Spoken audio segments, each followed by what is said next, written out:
Yo dudes, what's up? It's just Paul here. We are back with another really simple why video, and this time we're going to look at the exercise and the overall hierarchy of exercise. So we're looking at, I think I've knocked up the animation on this, but it's all good. So why the exercise selection and format? So first of all, we're actually going to go back, like I always do, and touch on this hierarchy of fat loss thing, and basically look at why I chose the sort of, what do I call it, the discipline of exercise almost. So we've already taken care of nutrition and the lifestyle hormonal thing, and now we're looking at the type of exercise that we choose. So as you can see, number 3, the first thing that this program focuses on is metabolic resistance training, which is mainly the session 1s that you guys have been doing, so the stuff with the dumbbells. And these are exercises that increase metabolism, add or maintain lean muscle tissue, and burn calories while you do them. That's it. And then we start going further and further down. So number 4 and 5, you've been doing a little bit of high intensity interval anaerobic training. That's the shorter stuff. And in there would also be the density stuff, because that it is a little bit of metabolic resistance training, but it produces lactate. When we produce lactate, we produce more growth hormone, and growth hormone commands your body to use fat as energy. So 4 and 5, like I said before, are classes activities that burn calories during and burn calories after. Yeah, they don't necessarily do anything to add lean muscle tissue. So once we've taken care of this with our session 1s, this 4 and 5 we take care with our session 2s, and some of the other shorter interval based stuff. 6 and 7, steady state aerobic training. There is some of that in there which we're going to go over in a second. So just bear this in mind as I'm talking you through this tricky little PowerPoint presentation.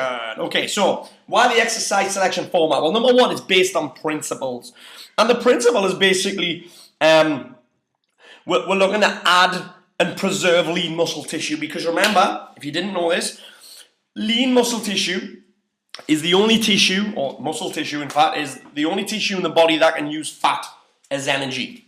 So here's what usually happens when we exercise. We stimulate the fat or the triglycerides out of the cell. Okay, so when we gain fat cells, or we fill fat cells up with actual fat. Now, obviously, the more of these cells you have, the more full you are, the fatter you are. So what we do is we basically stimulate the body to release triglycerides from the fat cell. Then it just sits in the bloodstream. Then we need to send it via the bloodstream to the muscles to be used as energy. That's how we burn fat with exercise. But we can also, so it makes sense that the more lean muscle we've got, the better. Now for you ladies, you know I've said it before, you aren't going to turn into Arnold Schwarzenegger.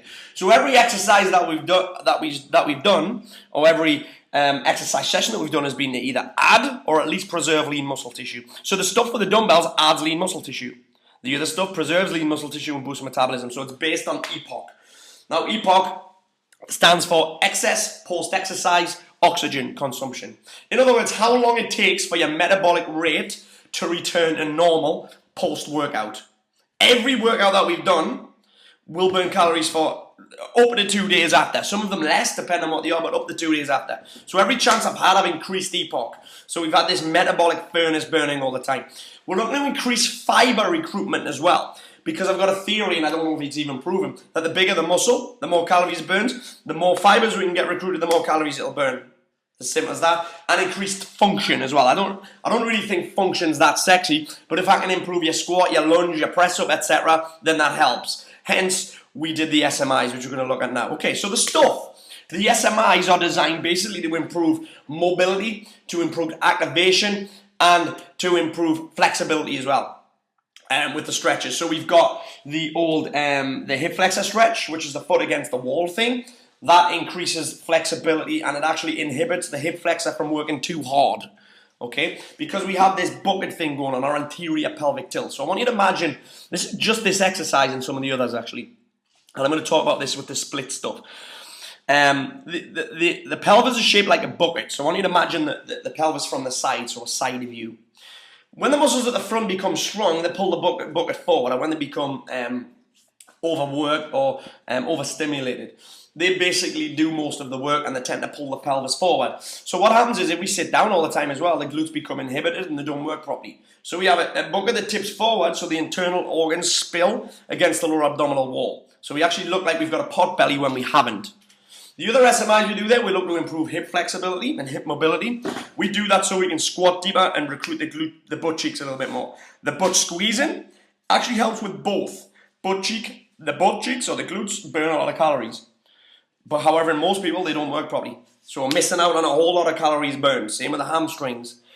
But also, we're looking to switch the butt cheeks on so we can start to reverse that anterior pelvic tilt that I spoke about. So that's the basic point of the SMIs, to improve everything. Yeah? Tremendous.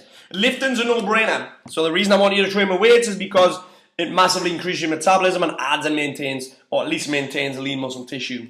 Okay? Sexy. Strong is the new sexy. Next up, I went with full body programs. You'll notice that we didn't go split body part routine. We went full body because we can get more work done in less time. And it's also, we're hitting the whole body in one go. So we release growth hormone in the lower body, growth hormone in the upper body, pretty much on a daily basis. We kept the rest short, so the heart rate was higher. So we're actually getting fitter at the same time just by lifting weights. And the rep range was in a range where is proven to boost the metabolism the most. Okay, so remember, this is really just fat loss. I chose unilateral exercises, so I chose split squats, I chose single arm shoulder press, etc., etc. So I want to involve T push-ups, things like that, because again, while one side's working, the other side rests. And sometimes if we go sometimes with a squat, one side does more work than the other. So I wanted to share the work, but it also meant that we spent more time under tension. Basically meant that we spent more time with a weight added to the body. Okay, so unilateral exercise for that reason. We increase strength on both sides, but we also get more fat loss. And I chose compound exercise, so I basically chose exercise that involved as many muscles as possible. Again, remember, we're trying to bring in muscle because that burns fat. Simple as that. And I put in some sneaky kinetic chain stuff as well. So you'll notice that we had Bulgarian split squat, because we get a dynamic stretch through the hip flexor.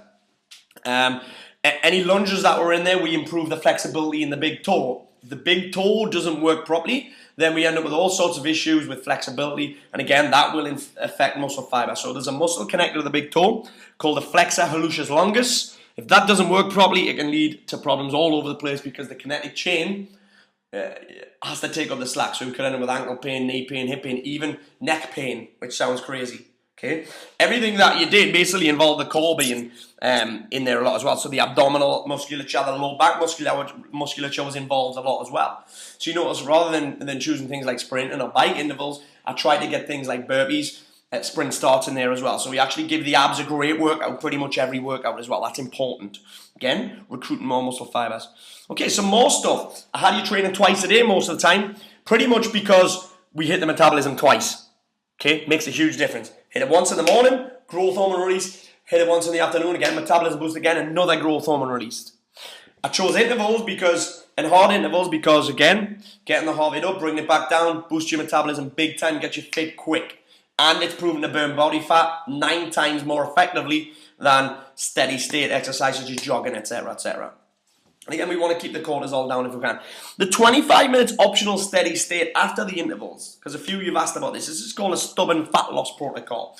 So remember when I mentioned that we know that steady state exercise doesn't really do anything. It just burns calories as you do it. We touched upon that in the first video. But steady state exercise after an interval, a short interval based workout, works a treat because we stimulate the metabolism, we stimulate the fat to be released from the cell and placed into the bloodstream. Yeah, that might be all that happens. But if we just throw in some nice steady state, notice it wasn't jogging, it was just walking, we can ensure that those triglycerides are sent via the bloodstream because we increase oxygen in the bloodstream. With this very steady state exercise, we increase oxygen, which just makes sure that those triglycerides are sent to the muscles. The plant matrix was done because it burns calories and it was almost an active rest thing. And I wanted to give your abs and your midsection a great workout.